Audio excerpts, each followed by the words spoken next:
Heureux d'être le premier à honorer le cercle Mesmer. Et l'idée, c'était de faire un état des lieux de la guerre civile chinoise et notamment des questions qui mêlent Beijing et Taipei dans le contexte, merci les Américains, de la visite de Pelosi et du bazar créé. Donc le conflit entre les deux Chines, donc que ce soit la République populaire ou la République de Chine, République populaire donc Pékin et puis République de Chine Taïwan, on pourrait dire que ça s'est jamais terminé malgré la date de 1949, ça perdure et finalement on pourrait aussi dire que cette guerre civile ne pourrait se régler que par la défaite totale et définitive de l'un des deux camps.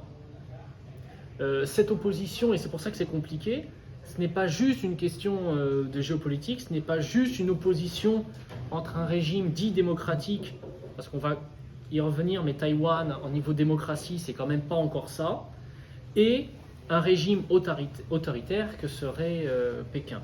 Donc il y a ces éléments-là à prendre en compte qui sont certes importants, mais il s'agit aussi d'une question et de lutte entre trois nationalismes.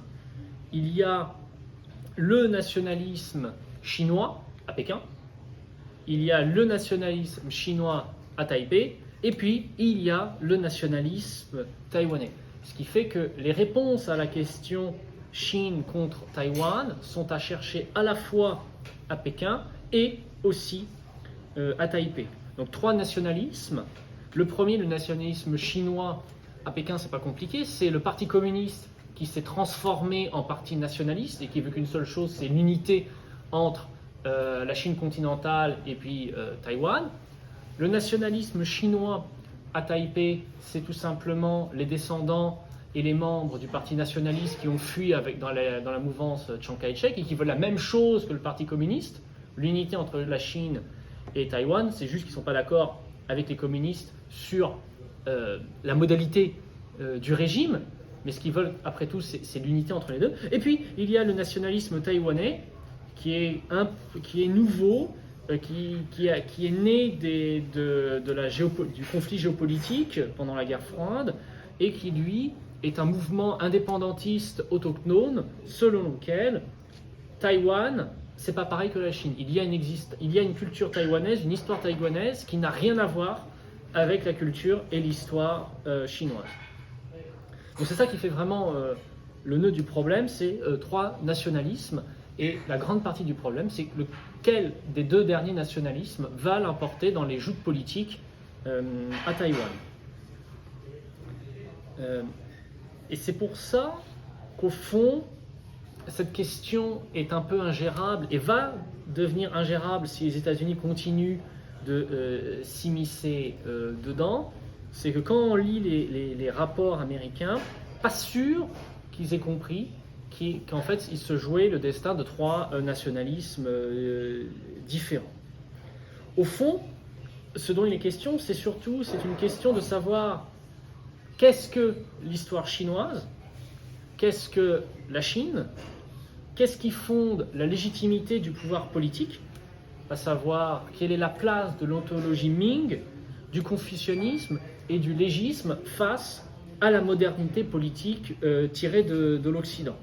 C'est pour ça pour parler de Taïwan, il faut parler de la Chine, pour parler de Taipei, il faut parler de Beijing, et c'est un peu l'objet enfin plutôt la manière dont la conférence va être structurée. On va d'abord voir la question taïwanaise du point de vue taïwanais, et puis la question taïwanaise du point de vue chinois, pékinois, avant de partir dans d'autres considérations.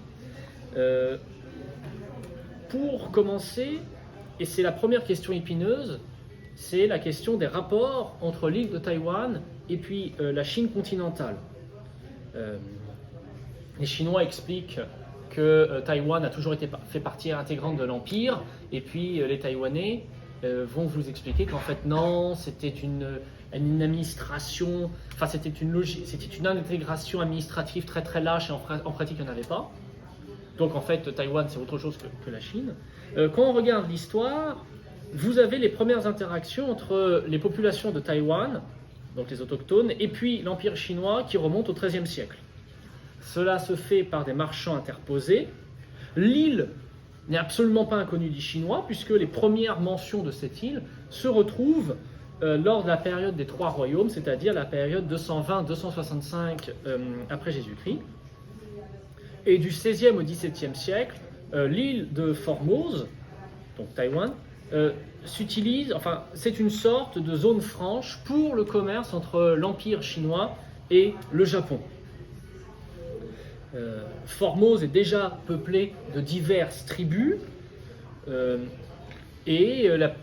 on pourrait aussi dire que, et on va y revenir, que la Chine a lancé une sorte de politique coloniale à Taïwan de manière extrêmement light à partir du XVIIe siècle. À partir de là, s'ensuit une suite d'événements qui brouillent les pistes et qui constituent le cœur de la question: Taïwan est-elle chinoise ou est-elle indépendante? L'île est conquise, par les Néerlandais, ou plutôt les Néerlandais y installent un certain nombre de postes commerciaux, puis petite guerre civile au sein de l'Empire. Tout simplement, certains généraux chinois n'acceptent pas la nouvelle dynastie des Mandchous et s'exilent déjà à Taïwan et restent fidèles aux Ming. Donc vous avez déjà une guerre civile dans l'Empire. C'est le général... en français, chez les Occidentaux, on l'appelle Koxinga, chez les Chinois l'appellent Zhang Chonggong, qui est entré en rébellion contre la nouvelle dynastie Mandchou et prête allégeance aux Ming et va établir un empire chinois parallèle à Taïwan. Donc là, on a déjà, pendant la période 1662-1683, on a déjà une première guerre civile dont vous avez deux identités politiques se réclamant de l'Empire chinois, qui sont un à Nankin et puis l'autre à Taïwan. Donc ce royaume, qui s'appelle le royaume des Tungning, est mis à bas en 1683 par une expédition commandée par l'Empire chinois. Puis l'île est intégrée administrativement, bon gré mal gré, en 1885 dans la préfecture de Fujian. Alors, intégré bon gré mal gré, tout simplement, l'empereur n'en voulait absolument pas, il ne comprenait pas pourquoi on s'embêtait avec Taïwan, et ce sont les militaires qui ont forcé l'intégration administrative de l'île de Taïwan dans l'Empire chinois, tout simplement pour des questions de défense vis-à-vis du Japon qui commence à être un peu plus remuant. 10 ans plus tard, au traité de Shimonoseki, l'île est perdue au profit du Japon. Et puis, on n'en parle plus jusqu'en 1943. Et c'est là qu'il y a un petit souci, c'est que jusqu'en 1943, que cela soit Mao ou Chiang Kai-shek, les deux conçoivent Taïwan comme une colonie au niveau des statuts et non pas comme un territoire chinois. Donc Taïwan a le même statut jusqu'en 1943 que la Corée du Sud, que la Corée, qui doivent être normalement donc décolonisées de l'emprise du Japon. Donc c'est là aussi il y a petite chose qui complexifie la question. Jusqu'en 1943, en fait, Chiang Kai-shek et Mao s'en contrefichent. Après la reddition du Japon, un général qui s'appelle Cheng Yi est envoyé à Taïwan. Il est nommé à la tête de l'administration de la province de Taïwan. Et pour la population native, c'est le début d'une nouvelle occupation militaire. Il y a eu l'occupation militaire du Japon, là c'est une nouvelle, c'est toujours pas Taïwan pour Taïwan, c'est la Chine qui revient. Ce qui veut donc dire qu'à partir du moment où ce général revient, que ni Chiang Kai-shek ni Mao, aux yeux des populations natives de Taïwan, ne sont légitimes. Et la présence du Kuomintang, donc le parti nationaliste, va laisser quand même une trace sanglante que l'on a appelée, à partir de la période 47, de terreur blanche.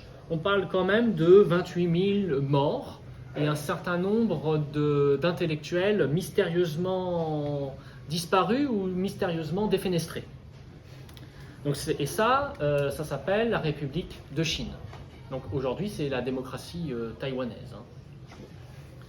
Vous avez donc depuis la période fin de Chiang Kai-shek, d'ailleurs, vous avez tout un ensemble un mémorial qui a été construit pour honorer ces victimes. Donc là, on a répondu à une première question. Quelles étaient les interactions entre la Chine et Taïwan? Maintenant, se pose une deuxième question. Qu'est-ce que Taïwan? Et là, on va commencer à rentrer dans les combats identitaires entre deux nationalismes, le nationalisme chinois à Taïwan et le nationalisme taïwanais. Il faut d'abord peut-être préciser une chose sur laquelle notamment on se trompe maintenant dans les médias.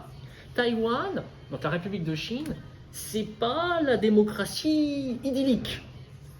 Alors ça s'est amélioré, mais ça reste un régime en transition politique. Le régime autoritaire dur de Chiang Kai-shek et de son fils successeur ne se termine qu'en 1987. C'est-à-dire en 1987, la loi martiale est enfin abolie. Une lente démocratisation se met en place et n'aboutit qu'en 1996. Et vous n'avez que la première alternance politique qu'au milieu des années 2000, alternance politique contestée, dès le début, on y reviendra, par une procédure d'impeachment. Donc là, on est quand même dans un régime qui n'est réellement démocratique que depuis 20 ans. Bon. À titre de comparaison, ce n'est pas un cas unique, cette politique de régime autoritaire, c'est le cadre de tous les dragons asiatiques, boost économique fourni par un régime autoritaire, et pour cela, on peut se référer à l'idée de Guillermet. Quand on regarde les écrits de Chiang Kai-shek, il était question pour Chiang de mettre en place un régime autoritaire, un système de parti-État, comme le système communiste, sauf que celui-ci serait nationaliste. L'idée du parti-État du KMT était de créer un État moderne dans la foulée de la révolution et de la guerre civile. Le régime démocratique ne devait être mis en place qu'après, quand les choses seraient stabilisées. Ce qui fait que quand on prend la révolution de 1912, on fait la révolution, mise en place dans la République de Chine. Bon. Régime parti-État.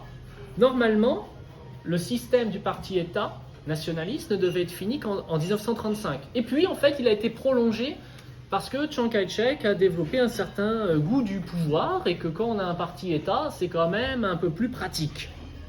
Et puis après, la nécessité de la guerre face au Japon a poursuivi le parti-État. Ce qui fait que, bon, entre le KMT et le Parti communiste, on est à peu près sur les mêmes positions. Les deux veulent un parti-État, si ce n'est que pour le KMT, c'est une étape transitoire. Enfin bon, le capitalisme, c'est pareil pour le communisme.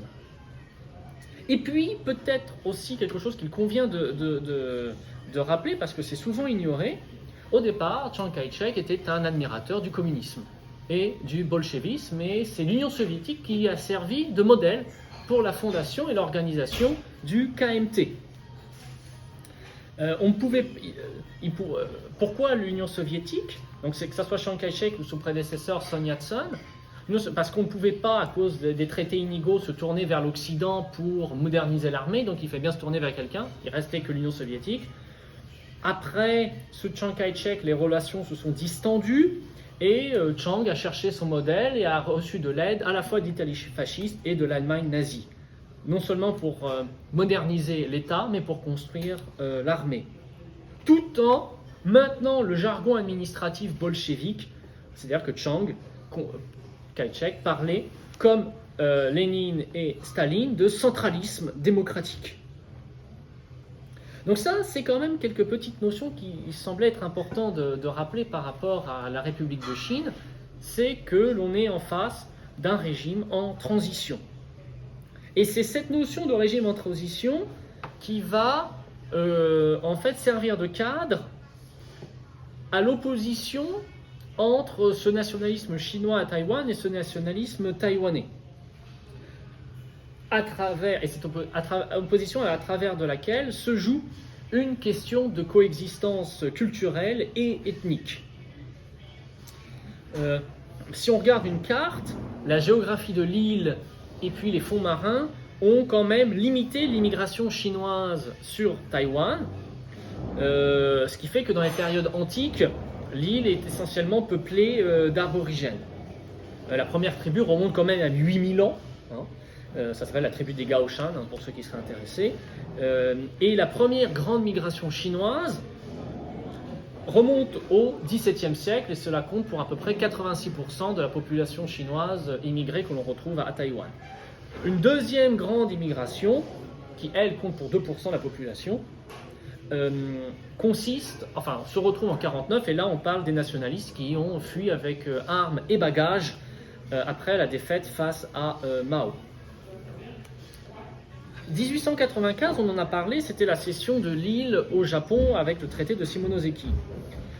Cette date crée une première difficulté identitaire, puisque avant la fin des années 1940, ceux qui ont immigré à Taïwan, donc là je parle des Chinois qui ont immigré à Taïwan, étaient mentalement attachés au continent et considéraient Taïwan comme une partie de l'entité organique plus large qui s'appelle la Chine.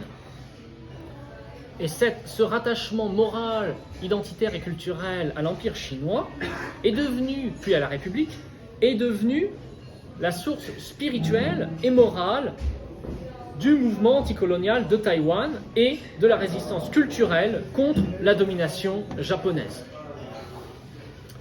Les réelles difficultés ethniques ont débuté en 1949 avec l'exil total de ce qui restait du KMT. La population de Taïwan était à la fois heureuse de la fin de la domination japonaise et voyait d'un bon œil le retour de la Chine. D'ailleurs, on parlait, la phrase retenue était le retour de la Chine comme le sang coule au cœur des 5 millénaires de culture et d'histoire. Sauf que les difficultés ont surgi avec la politique de Chiang Kai-shek et du KMT, qui ont établi une série de politiques discriminatoires ainsi qu'un régime colonial qui ne dit pas son nom. Les intellectuels critiquants et s'y opposant ont alors mystérieusement disparu à partir de 1947.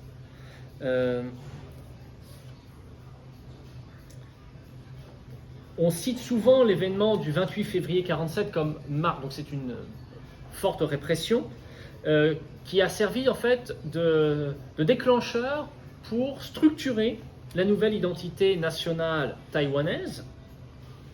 Et cela n'a pas été sans conséquence par rapport aux Chinois qui étaient déjà installés dans l'île. Ceux-ci ont eu le sentiment d'être devenus orphelins et se sont alors tournés vers les États-Unis dans leur quête pour une nouvelle identité. Ils étaient alors les bons Chinois, les Chinois civilisés car capitalistes. Problème, la politique de Nixon les a de nouveau plongés dans une crise identitaire à partir de la reconnaissance et de la normalisation des relations avec le parti communiste. Pour comparer un peu la situation des Chinois présents avant 1947, c'est un peu celle des Français présents en Indochine à la Libération, perçus comme Français par les Indochinois, peuple colonisateur, et puis perçus comme traîtres par la France libre, revenant tout simplement parce que l'Indochine était restée dans le giron de Vichy.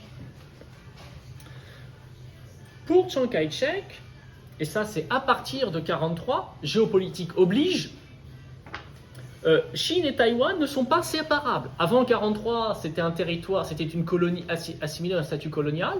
Puis, bon, la géopolitique fait que, à partir de 1943, et surtout de 1947 et de 1949, voilà. Chine et Taïwan ne sont pas séparables. Le Parti communiste, c'est un ennemi politique, mais le KMT continue de s'identifier au peuple chinois et à la culture de la Chine continentale. On y reviendra, mais il y avait la possibilité pour Chiang Kai-shek de garder le siège au Conseil de sécurité des Nations Unies, à condition qu'il reconnaisse que la République de Chine n'était pas le régime légitime de la Chine. Et c'est là que ça a bloqué, parce que faire cette admission était politiquement invendable.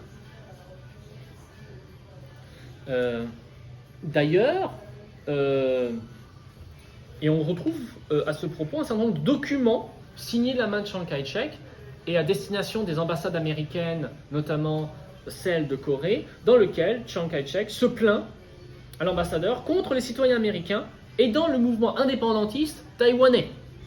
Parce que là, ça sape l'autorité du KMT. Donc il faut donc différencier les nationalistes de Taïwan et les nationalistes taïwanais. Donc encore une fois, les nationalistes chinois de Taïwan sont ceux qui s'inscrivent dans la mouvance de Chiang Kai-shek. Taïwan et la Chine forment un tout qui est chinois. Ils s'opposent à Beijing sur la question du régime politique. En revanche, le nationalisme taïwanais est complètement différent. Il rassemble les écrivains et les intellectuels natifs qui refusent d'identifier Taïwan à l'histoire et à la culture chinoise. Ils ont d'ailleurs créé en 1975 la plateforme des critiques politiques de Taïwan, dont le but est de faire la promotion de la réforme de Taïwan et de critiquer la vision des nouvelles listes électorales nationales qui ignorent et discriminent une partie de la population. Ils s'efforcent de trouver la racine culturelle des peuples tribaux taïwanais, donc des natifs, qu'ils estiment être complètement distinctes de la culture chinoise, afin de légitimer les droits politiques du peuple taïwanais. Et tout cela maintenant se traduit dans une politique artistique et culturelle, faisant la promotion des savoirs, des chansons et des danses aborigènes.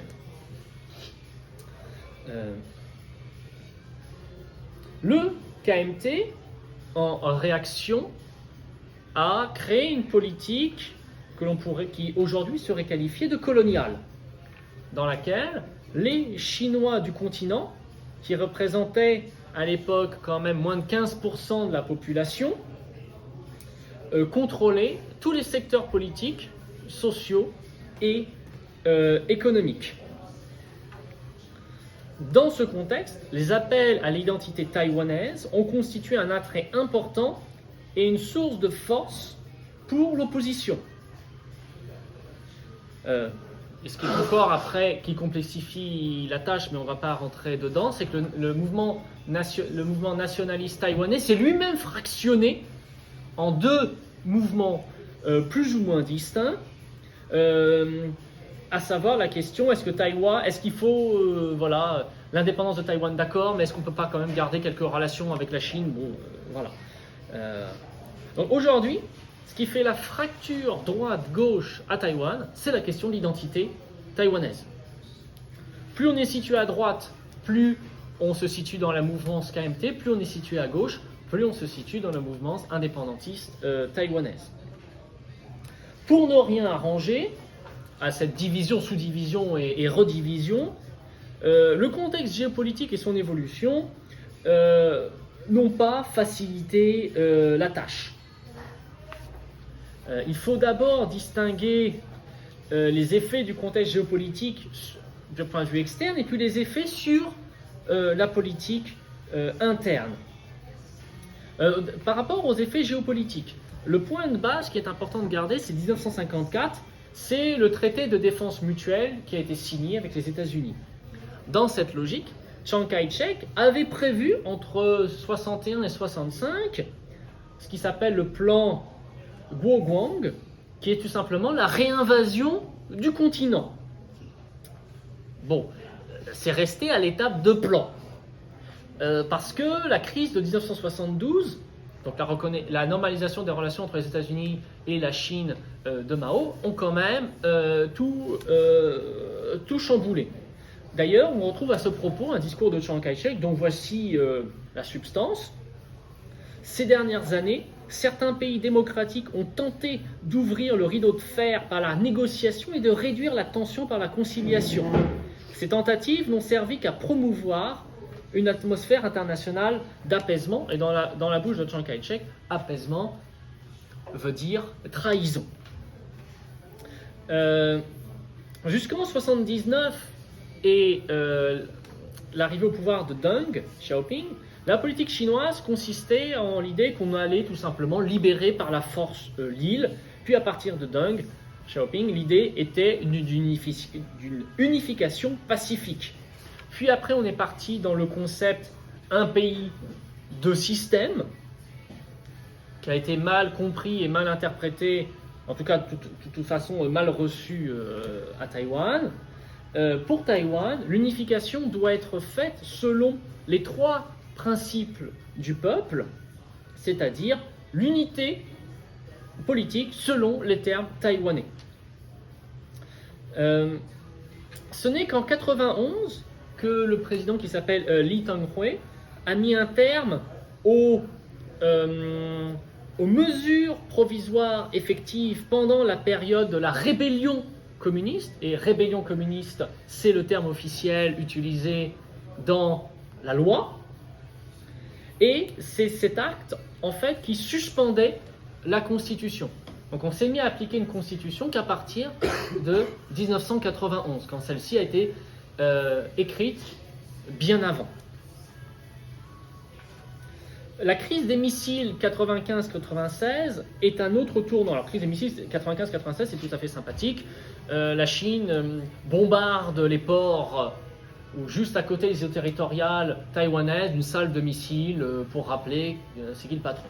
Ce qui a quand même nécessité du côté américain le déploiement de deux groupes aéronavals avec armes nucléaires à bord. Et la notion que l'arme nucléaire était présente au niveau des porte-avions a été signifiée à Pékin, histoire de les calmer. Mais 95-96, c'est un tournant. Parce qu'avec ces frappes dans les eaux territoriales taïwanaises, enfin des eaux territoriales de la République de Chine, l'opinion publique taïwanaise a commencé à évoluer contre l'idée d'un rapprochement avec la Chine. L'opinion publique commence un tournant en faveur du camp pro-indépendantiste. Là, pour le coup, Pékin ne peut s'en prendre qu'à lui-même. C'est la salle des missiles qui a fait changer d'avis l'opinion. C'est davantage la politique perçue comme agressive par Pékin qu'un réel engouement pour le parti nationaliste taïwanais.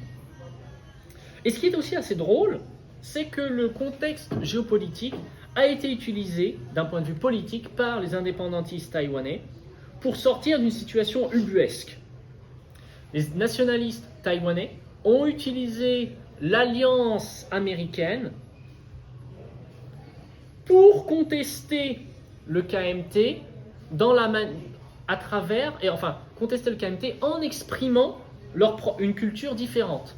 Parce que jusqu'alors, l'opposition au KMT utilisait d'un point de vue culturel l'histoire chinoise et donc du coup ils étaient taxés de communistes. Ce qui est quand même loufoque.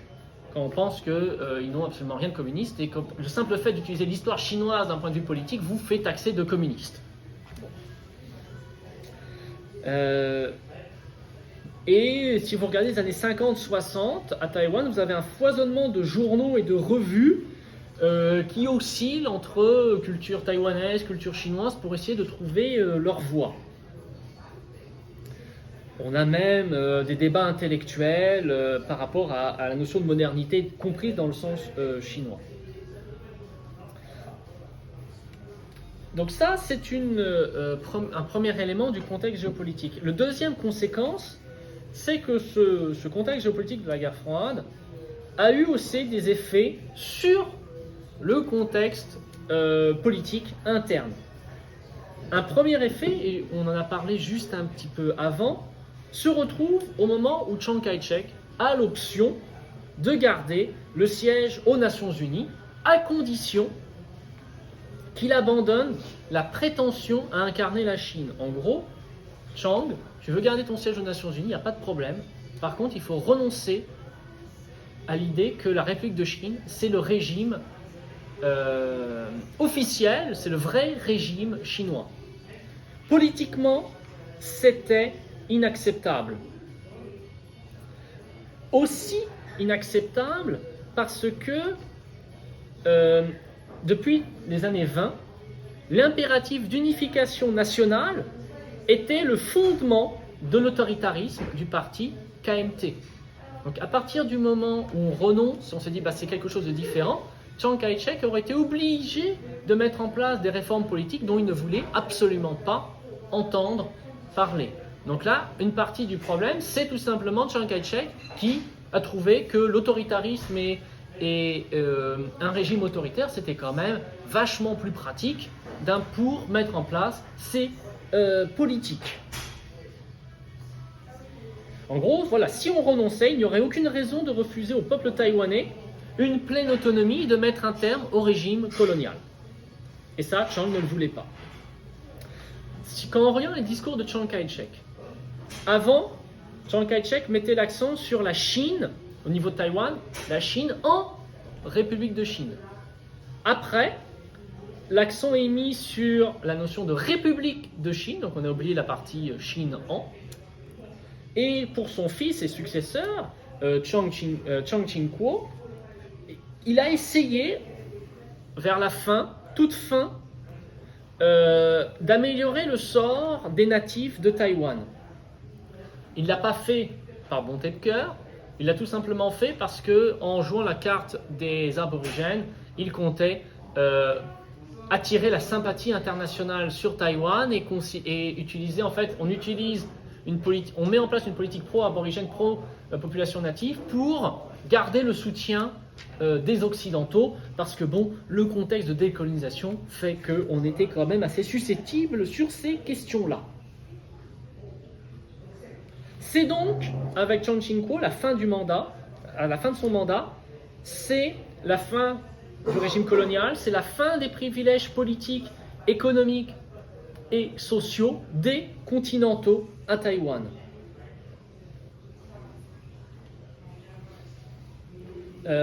La reconquête de la Chine étant perçue comme impossible, il n'y avait donc plus, on se replie sur Taïwan, on fait notre vie à part, il n'y a donc plus de raison de maintenir ce régime discriminatoire. Cette politique a été soutenue par un large mouvement de littérature qui a contribué à soutenir les revendications politiques en essayant de définir une identité culturelle pour les Taïwanais de souche. Une partie importante de la diaspora restée au pays pense que Taïwan ne sera jamais libre tant qu'elle sera sous la tutelle d'un État qui s'appelle République de Chine. Donc pour une partie du camp nationaliste taïwanais, changeons de régime, arrêtons d'appeler Taïwan République de Chine, c'est cette condition que nous serons vraiment libres. D'une certaine manière, ce que propose ce parti indépendantiste rappelle la politique américaine dans les années 1812, après le sac de Washington. Jefferson et sa bande ont abandonné l'identité politique et culturelle des États-Unis comme république marchande et se sont concentrés vers l'identité continentale, à savoir l'Empire. Il y a un continent rué vers l'ouest, il y a un continent inhabité à exploiter. Ça va être notre nouvelle identité. À Taïwan, donc je l'ai dit, ce sont ces questions d'identité nationale qui constituent le clivage gauche-droite.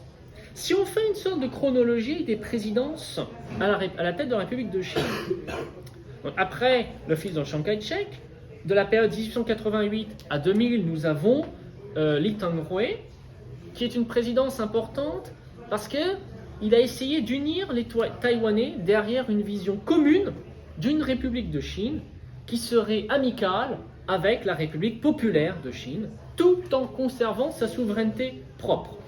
Alors, il n'a pas tout à fait réussi. D'ailleurs, il n'était pas vraiment apprécié du parti du KMT qui, une fois qu'il a perdu le pouvoir, l'a accusé de corruption. Comme quoi, entre nationalistes, on s'amuse.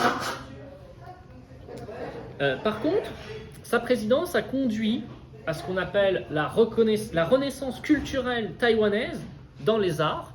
Alors, pour ceux qui voudraient aller voir YouTube ou Google Images, vous pouvez regarder les productions de Lee Huaimin qui travaille notamment sur les questions d'histoire et l'implication entre l'histoire et les systèmes politiques défavorisant les Taïwanais de souche.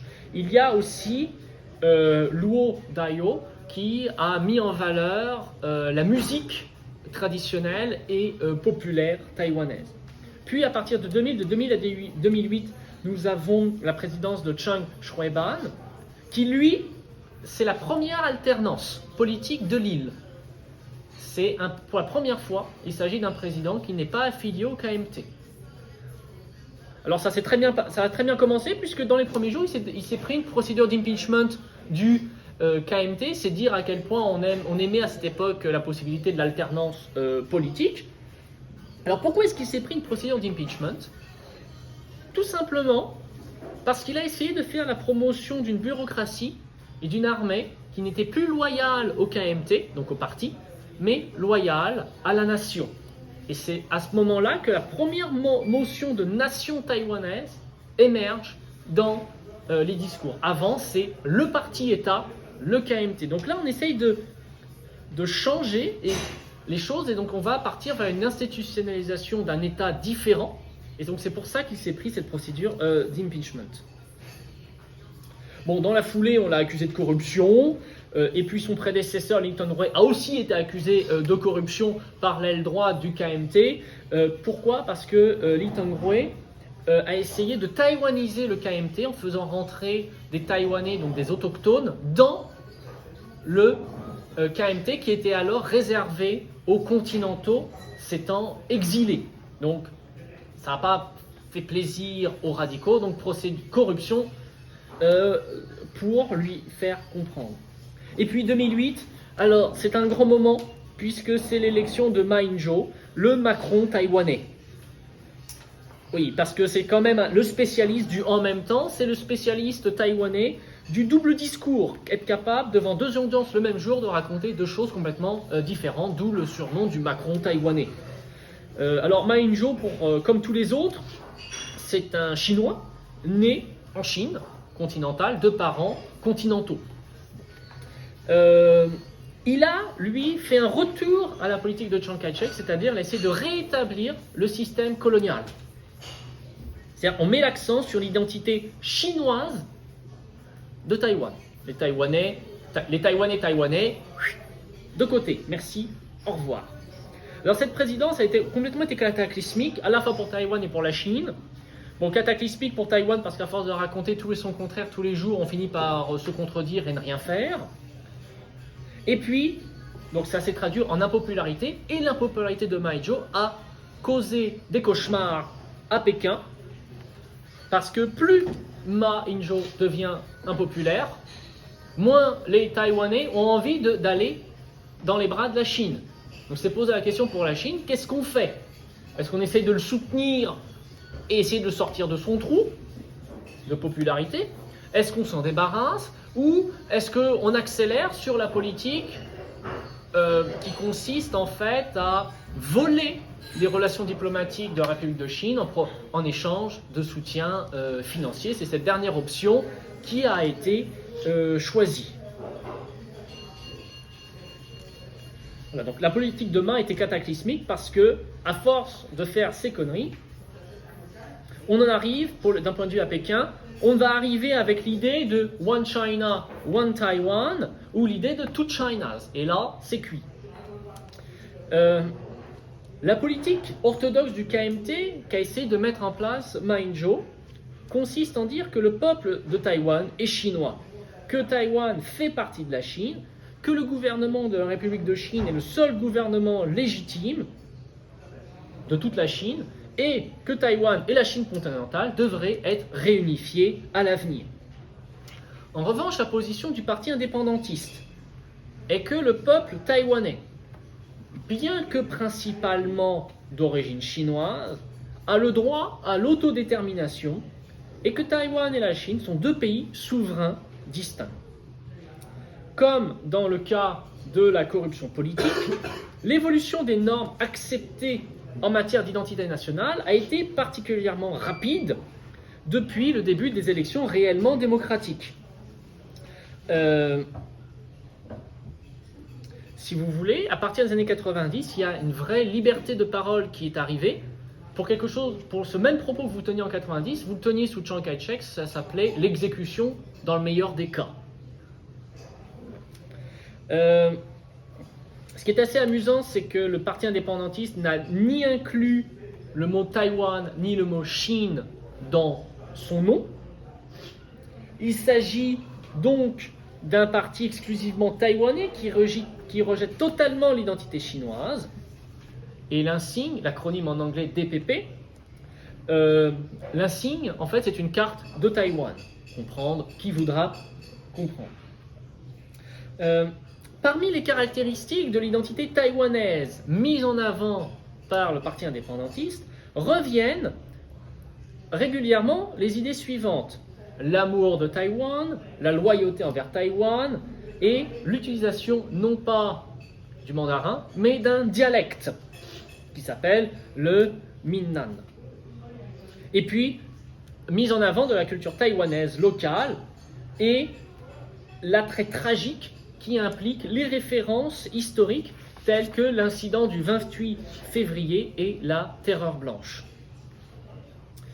Alors ça, c'était dans les années 90. Depuis, le parti indépendantiste a un peu modifié sa position, abandon des aspects tragiques et abandon du dialecte, utilisation maintenant du mandarin. Alors bien évidemment, c'est dans sa forme complexe, hein, notamment dans les médias nationaux. En revanche, l'approche centrée sur Taïwan, ça pour le coup, elle est maintenue. L'idée d'une unification Chine-Taïwan aux conditions taïwanaises, c'est-à-dire la préservation du modèle politique taïwanais dans la nouvelle construction politique, est globalement acceptée par la population, parce qu'après tout, Taïwan n'a jamais vraiment été officiellement reconnu comme un État indépendant. Son sens de la nation est davantage une aspiration, et la plupart des Taïwanais reconnaissent leur héritage chinois, même s'ils rejettent les revendications politiques de la Chine, ils disent bah oui, c'est notre culture, c'est notre histoire. Se posent deux problèmes pratiques. D'abord, que fait-on des nationalistes taïwanais, d'un point de vue politique au niveau des alliances? Et deux, comment s'assurer que l'on ne va pas se faire arnaquer par Pékin? Et là, l'exemple hongkongais en a quand même refroidi plus d'un. Donc ça, ce sont quand même les gros freins qui bloquent quand même le parti indépendantiste sur ses positions. Là, ils ne savent plus trop où ils vont. Il y a d'ailleurs en plus, pour ne pas faciliter la tâche, un débat au sein du mouvement indépendantiste taïwanais entre les hardcore qui expliquent bon, maintenant on va arrêter de prétendre d'être chinois et on va en assumer les conséquences politiques, économiques et géopolitiques. On est taïwanais, point barre. Et puis, vous avez les autres, l'approche soft, qui dit bon en fait, on ne va pas dire qu'on est indépendant, pas de déclaration formelle, parce que de toute façon, en pratique, et ce depuis 1912, la République de Chine, c'est un État indépendant. Donc on va se taire, on va continuer la pratique, et puis voilà. Ce qui est sûr, en tout cas, c'est que la politique du KMT, que ça soit celle de Chiang Kai-shek ou celle de Ma Ying-jeou, n'a fait qu'augmenter l'aversion des Taïwanais pour les Chinois. Et maintenant, beaucoup de Taïwanais, même s'ils sont d'origine chinoise, ou pour certains, même s'ils sont nés en Chine, pensent qu'ils ne sont plus chinois. Donc la grande question qui se pose pour la politique de Taïwan est la suivante. Est-ce que les Chinois à Taïwan et les Taïwanais peuvent former une identité commune, c'est-à-dire répondre de la même manière à la question suivante, qui sommes-nous? Pour ça, il va falloir voir la suite de la présidence avec Tsai Ing-wen. Maintenant, donc ça c'était la question taïwanaise du point de vue taïwanais, enfin des points de vue taïwanais. Se pose maintenant l'autre question, enfin l'autre partie de la question taïwanaise du point de vue de Pékin, et à savoir pourquoi finalement s'entêter avec une île, pardonnerez la comparaison biaisée, aussi grande que la Normandie, est peuplée de 23 millions d'habitants, quand on est 1,3 milliard et des brouettes. Eh bien, une première raison tient à l'obsession de Pékin pour la stabilité. Et là, il s'agit d'échapper au cauchemar qui s'appelle 1989. Les élites de Beijing sont obsédées par la chute de l'URSS et des leçons qu'il convient d'en tirer. Une première leçon a été tirée par Deng Xiaoping en 1992. Il faut absolument éviter que le parti ne se fractionne, car il s'atrophierait et perdrait le pouvoir. C'est comme ça qu'ils ont compris la chute de l'Union soviétique. Donc cela nécessite d'adapter le Parti communiste à sa nouvelle tâche. Ça veut donc dire transformer l'idéologie politique, transformer l'organisation du parti, transformer la formation des cadres du parti-État. Et la grande innovation date de 2001 avec Jiang Zemin et son jargon des trois représentativités. L'idée avec ce concept, c'est d'accueillir au sein du Parti communiste, dans les élites dirigeantes, les entrepreneurs. Donc là, en fait, il faut intégrer les capitalistes dans le système politique communiste. Et là, on est quand même parti pour quand même un joyeux bazar. Donc il faut intégrer les entrepreneurs privés, il faut donner des responsabilités politiques à ceux qui favorisent le régime capitaliste. Tout cela pour devenir le vrai parti du peuple.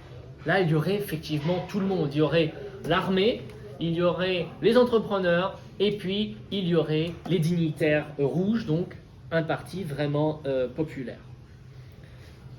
Tout ça s'est ensuite développé dans l'idée de transformer le Parti communiste, qui n'est plus un parti révolutionnaire, mais un parti de gouvernance. Donc maintenant, la question, c'est comment améliorer la gouvernance à la chinoise. Vous retrouvez tout ça dans les discours de Xi Jinping. Son idée est de montrer que la gouvernance à la chinoise est bien plus efficace et appropriée aux besoins de la Chine que la gouvernance occidentale. Le rêve chinois, pour reprendre l'expression de Xi Jinping, a également évolué. Ce n'est plus seulement un rêve nationaliste de puissance, refaire de la Chine le centre du monde, place qui lui a été injustement et traîtreusement volée à partir des guerres de l'opium. Donc, il s'agit il s'agit plus seulement de fermer la parenthèse occidentale, mais il s'agit aussi d'atteindre pour 2021, c'est-à-dire pour le centenaire du Parti communiste, le niveau qui est qualifié de prospérité moyenne, envisagé par Deng Xiaoping, puis de faire de la Chine, tenez-vous bien, un grand pays socialiste moderne, ce qui veut dire être à la fois puissant, prospère, démocratique, civilisé, harmonieux et beau. Tout un programme politique, et ça, c'est pour 2049, pour le centenaire de la République populaire de Chine. Cette vision a été entérinée au 19e congrès du Parti communiste, qui désormais, cette vision s'appelle la pensée de Xi Jinping sur le socialisme aux couleurs de la Chine pour l'ère nouvelle. Voici le nouveau petit livre rouge, la pensée de Xi Jinping sur le socialisme aux couleurs de la Chine pour l'ère nouvelle. Pour réussir cette entreprise, Xi Jinping a lancé depuis 2013 une campagne contre la corruption sans précédent. Alors en réalité, ces campagnes contre la corruption ne sont pas du tout liées parce qu'on n'aime pas la corruption. Elles sont surtout dictées par l'inquiétude croissante de Xi Jinping et de la direction du parti face au spectre de l'effondrement de l'Union soviétique. Dès sa prise de fonction, Xi Jinping a réactivé les discours sur la chute de l'Union soviétique et il en a identifié deux causes principales. La première cause, ça a été la remise en cause des idéaux et des croyances socialistes, et c'est une citation de Xi Jinping, la négation de Lénine et de Staline, remplacée par, encore une fois une citation, le nihilisme historique. Donc là, on va revenir à l'importance de l'histoire. Même si c'est une histoire impériale, donc logiquement, les communistes et l'histoire, il faut faire table rase du passé, oui, mais pas en Chine. Et puis, deuxième cause, la dépolitisation et la nationalisation de l'armée. Et là, on rejoint la logique pourquoi le KMT était opposé à Lee Teng-hui. C'est que dès lors que vous nationalisez l'armée, eh bien vous affaiblissez le pouvoir du parti. Conclusion, quand même assez machiste, de Xi Jinping. Finalement, et c'est une citation de Xi Jinping, finalement Gorbatchev annonça le démantèlement par une simple déclaration. Un grand parti a ainsi disparu. Proportionnellement, le Parti communiste de l'Union soviétique avait plus de membres que le nôtre, mais pas un ne fut suffisamment un homme pour se lever et résister.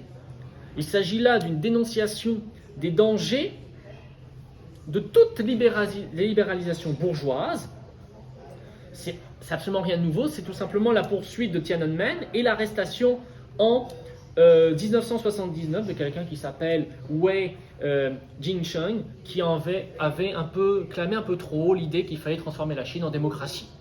Bon, lui, dans le Parti communiste, ça a fait mauvais genre et il est parti, on ne sait pas trop où.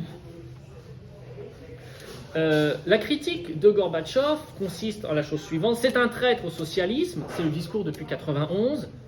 En 2004, Hu Jintao avait déclaré: en raison de sa promotion de l'ouverture et du pluralisme, Gorbatchev sema la confusion au sein du Parti communiste de l'Union soviétique et du peuple soviétique. Le parti et l'Union éclatèrent sous l'impact de l'occidentalisation et du libéralisme bourgeois qu'il mit en œuvre. Et c'est là qu'on retrouve Taïwan, parce que qu'est-ce que Taïwan ? C'est une menace ontologique, c'est une menace pour ce que Taïwan représente.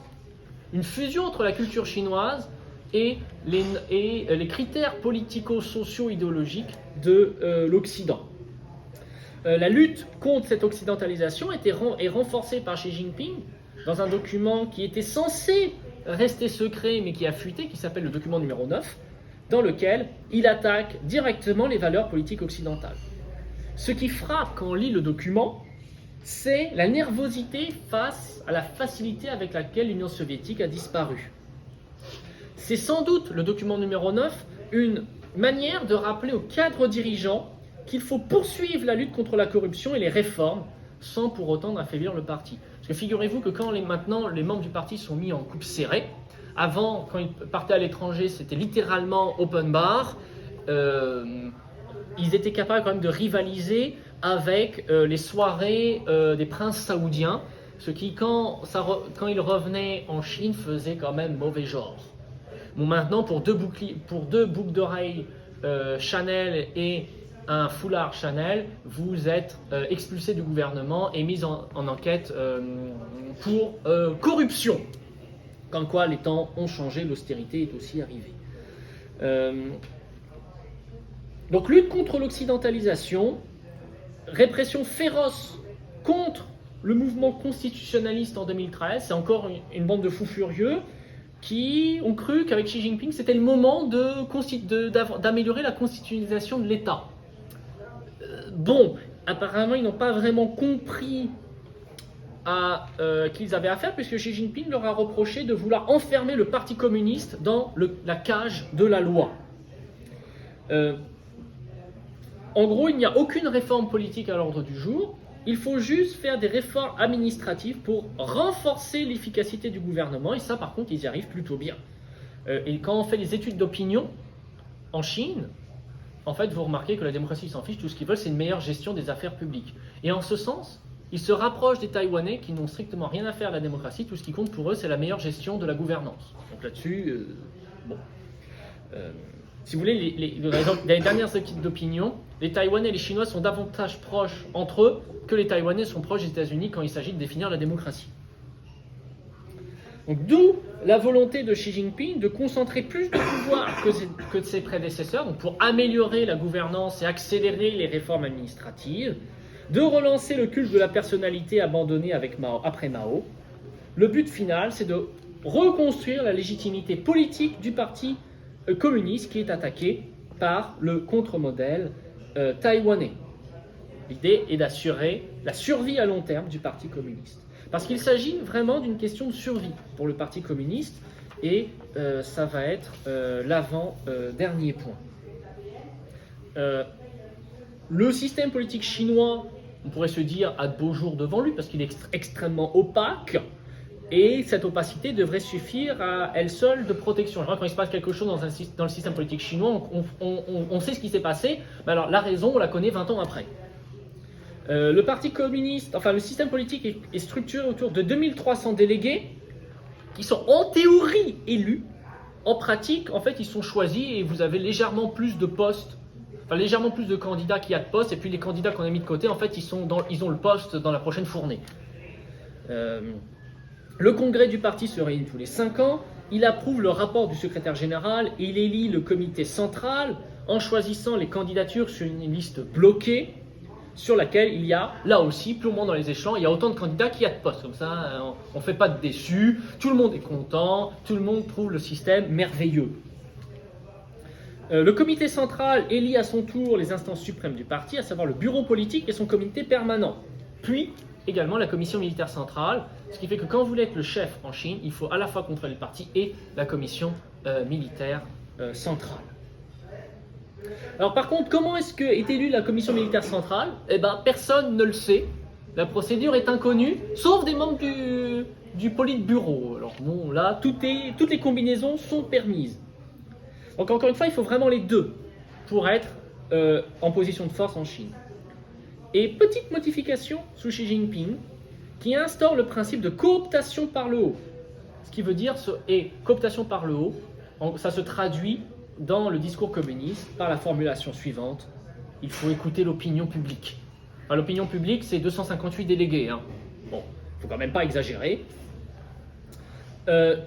Et tentative, dans ce contexte, c'est là que la corruption arrive, parce que dès lors qu'il y a autant que les listes sont bloquées, eh bien, tentative pour acheter les voix. Donc vous avez énormément de procès tous les ans qui arrivent, dont le chef d'inculpation est le suivant: trucage des élections. Ce qui est quand même assez rigolo dans la formulation, trucage des élections. La grande variable dans ces élections, c'est les fidélités personnelles, qui priment sur les compétences. On prend d'abord quelqu'un parce qu'il vous est fidèle, davantage qu'il est compétent. Et c'est dans ce sens-là, je pense, qu'il faut voir le dernier congrès du Parti communiste, où Xi Jinping a exfiltré tous les autres et a mis en place uniquement ses fidèles. Comme ça, on cadenasse le régime. Donc, Xi Jinping met ses proches au pouvoir. Les congrès servent généralement de tentatives de putsch ou de contre-putsch. Donc là, contre-putsch contre Hu Jintao, à qui on a montré poliment la sortie. Et donc c'est tout ce système opaque qui fait quand même un peu mauvais genre avec l'ère des réseaux sociaux et de la mondialisation de l'information, même si le système chinois est quand même très hermétique. C'est qu'en face, Taïwan pose un problème. Taïwan, c'est la preuve que l'on peut fusionner la culture chinoise avec la démocratie occidentale sans entrer, comme dirait un communiste, en décadence morale et culturelle. Et puis, la question de Taïwan met mal à l'aise le Parti communiste, notamment à propos de quel regard avoir sur l'histoire. Parce que les communistes ont quand même toujours été en retrait d'un point de vue géopolitique par rapport aux revendications du KMT. Quand on regarde les discours, il est probable que si le KMT avait gagné, Hong Kong aurait été récupéré bien avant la fin des années 90. Quand on regarde les revendications chinoises en mer de Chine, qui s'appelle donc la ligne des 9 traits, c'est une construction de Chiang Kai-shek. Et puis, la base du droit chinois, qui s'intitule les 6 codes, cette base des 6 codes a été promulguée, et c'est par le KMT entre 1928 et 1935. Donc la base du droit positif à Taïwan et la base du droit positif en Chine, c'est la même, c'est celle du KMT. Ce qui quand même crée quelques petits soucis pour le Parti communiste, c'est quel regard on va avoir, parce que si on regarde de manière un peu trop proche, en fait on va voir que c'est les nationalistes qui ont raison et nous on est quand même en retard. Donc là vous avez d'un point de vue géopolitique, vous avez une double compétition entre Taipei et Pékin, à savoir qui des deux va défendre le plus l'histoire chinoise et les revendications chinoises. Donc là, on est dans une course de la surenchère, donc la militarisation des eaux de la mer de Chine du Sud, et puis ce qui est quand même parfois assez drôle, c'est que Chinois et Taïwanais s'allient quand il s'agit de s'expliquer manu militari avec le pêcheur japonais, pour ensuite se taper entre eux. Ce qui donne lieu à quand même des batailles navales épiques où les gardes de côte arrivent et essayent de démêler tout ça, et puis en fait, généralement, ça part en vrille. Et donc, à travers cette question, en fait, de cette question de la légitimité politique, se traduit la transformation du Parti communiste en un parti nationaliste. On présente souvent le régime chinois comme la continuité de l'Empire. Alors, il y a effectivement une continuité impériale, mais il y a aussi et surtout une fusion entre l'Empire et le système léniniste dans son interprétation de 1949. Cette fusion donne une meilleure chance de survie qu'au système impérial qui est entré en décadence au XVIIIe siècle et qui s'est naturellement effondré en 1911. Alors, il y a une continuation entre la Chine communiste, enfin dite communiste, et l'Empire, notamment sur la question de la gouvernance. C'est les mêmes procédures, c'est les mêmes titres, c'est les mêmes tampons, c'est les mêmes calligraphies, etc. Donc d'un point de vue formel, c'est la même chose. On retrouve l'opposition qu'il y avait dans l'Empire entre l'école légiste, qui est l'idée du gouvernement par la loi, ça s'appelle Fajia, mais la loi doit être comprise comme la loi pénale, comme le châtiment. Donc il n'y a de droit en Chine que le droit au châtiment. Sous Mao, d'ailleurs, les seules écoles de droit au départ autorisées, c'était le droit pénal. Et puis de l'autre, vous avez la mouvance confucianiste, qui consiste en l'idée que la gouvernance doit être faite par les hommes de bien, sous-entendu les personnes compétentes qui ne sont pas mues par l'intérêt personnel. À travers l'histoire de la Chine, vous avez toujours, au sein du gouvernement, quel qu'il soit, que ce soit un empire, une république ou ce que vous voulez, vous avez toujours un mouvement de balancier entre l'école légiste et l'école confucéenne. Donc la question est de savoir de quel côté, avec Xi Jinping, maintenant on va balancer, sans doute davantage du côté de l'école légiste.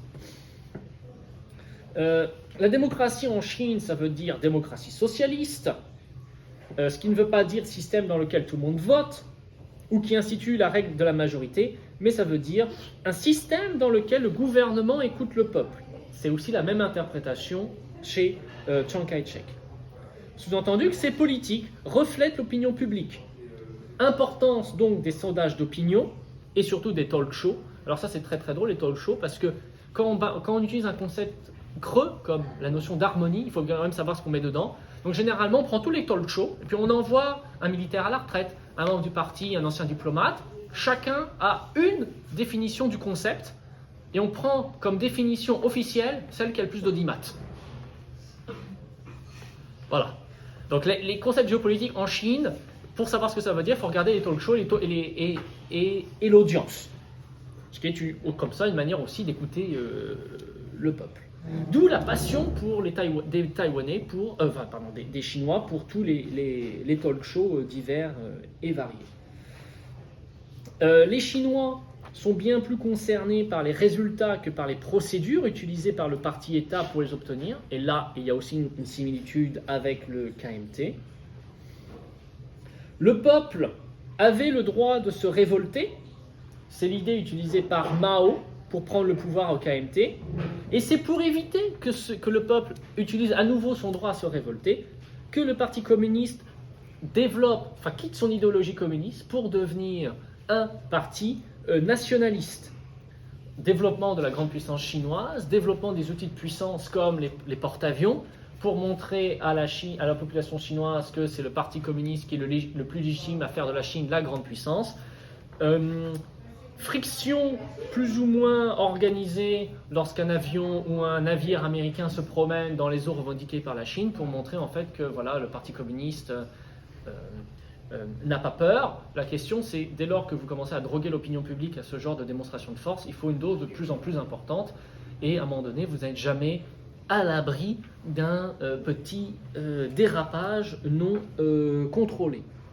Donc, par conséquent, le nationalisme a largement remplacé le communisme en Chine. Le Parti communiste entend rester le garant du nationalisme chinois. Il a besoin d'entretenir la perception qu'il reste en permanence à la pointe du combat nationaliste chinois. Donc il doit à la fois se légitimer, se relégitimer, il doit délégitimer tout autre projet nationaliste, que cela vienne de Taïwan ou des groupes chinois favorables à la démocratie, rassurez-vous, il n'y en a pas beaucoup, ils sont complètement inconnus du grand public, donc là-dessus, il n'y a aucun risque, mais enfin, ils existent quand même. Et c'est comme ça qu'il faut comprendre aussi la politique des routes de la soie, pour refaire de la Chine littéralement le centre du monde. Vous pouvez à nouveau regarder les films comme The Wolf Warrior 1 et Wolf Warrior 2. C'est une fusion entre Rambo et Top Gun. Le message passé est le suivant: la sécurité des Chinois d'outre-mer est une priorité. Projection de l'armée populaire de libération, rôle positif de la Chine en Afrique, rivalité sino-américaine. En gros, dans ce film Wolf Warrior 2, les forces spéciales chinoises arrivent pour libérer en Afrique des ressortissants chinois capturés, séquestrés par des mercenaires américains. Voilà, le tout dans le style Rambo, avec un peu d'arts martiaux ici et là. Ça a fait box-office, vraiment un succès commercial phénoménal en Chine. Donc tout ça pour vous dire que on utilise aussi les outils du soft power américain pour légitimer le parti chinois. Tous les moyens sont bons parce que la menace taïwanaise est une menace existentielle du point de vue symbolique.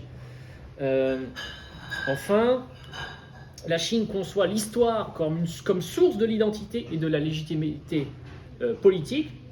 Taïwan appartenant à la Chine dans le passé, par conséquent, elle est chinoise. En revanche, Taïwan conçoit son identité politique comme malléable, dans le sens où elle doit accommoder les préférences de la population. Et de ce point de vue, quand on parle d'une identité nationale malléable, Taïwan a quitté la sphère asiatique pour se rapprocher de la sphère occidentale. Réponse de Pékin à cette malléabilité de l'identité taïwanaise, petit discours officiel: la tentative des séparatistes de Taïwan de modifier le statut de Taïwan en tant que partie de la Chine par référendum sous le prétexte que la souveraineté appartient au peuple est futile. Fin de citation. La souveraineté, il continue, la souveraineté sur Taïwan appartient à l'ensemble du peuple chinois, y compris aux compatriotes taïwanais, et non à certains habitants de Taïwan. Voilà, on ne peut pas être plus clair. La séparation de Taïwan, et c'est là aussi l'histoire est importante, du continent, séparation politique de Taïwan du continent, est un héritage de l'âge le plus faible de la Chine, commencé avec les guerres de l'opium achevées, et renforcé avec le traité de Shimonoseki. Donc maintenant, la Chine est à nouveau forte, c'est la fin des invasions, c'est la fin de la colonisation occidentale. Il faut restaurer l'unité et la gloire nationale, ce qui veut dire éliminer purement et simplement le dernier vestige aberrant de la faiblesse de la Chine, de la fin de l'empire, de la dynastie des Qing. Et une fois qu'on aurait fait ça, la Chine aura retrouvé sa place standard, le centre du monde. D'ailleurs, la question de Taïwan, dans la foulée, c'est aussi une manière, en répondant de manière ferme à Taïwan, c'est aussi une manière de répondre à nouveau au Tibet et au Xinjiang. Voilà. Depuis que Taïwan commence à se démocratiser, il est plus difficile pourtant de prétendre que le peuple chinois est inapte ou non prêt à la démocratie, à moins d'être prêt à dire que les Taïwanais ne sont pas chinois, ce qui est la dernière chose que le Parti communiste chinois peut accepter. Pékin n'a aucun intérêt à signer un traité de paix avec Taïwan, parce que si la guerre civile prenait fin, comment Pékin définirait-il la République de Chine ? Un autre type de situation à deux États pourrait-il être créé ? Peu probable. En d'autres termes, le maintien du statu quo et de la guerre civile entre le continent et Taïwan, de la guerre civile entre la République populaire de Chine et la République de Chine, satisfait tout le monde. Je vous remercie.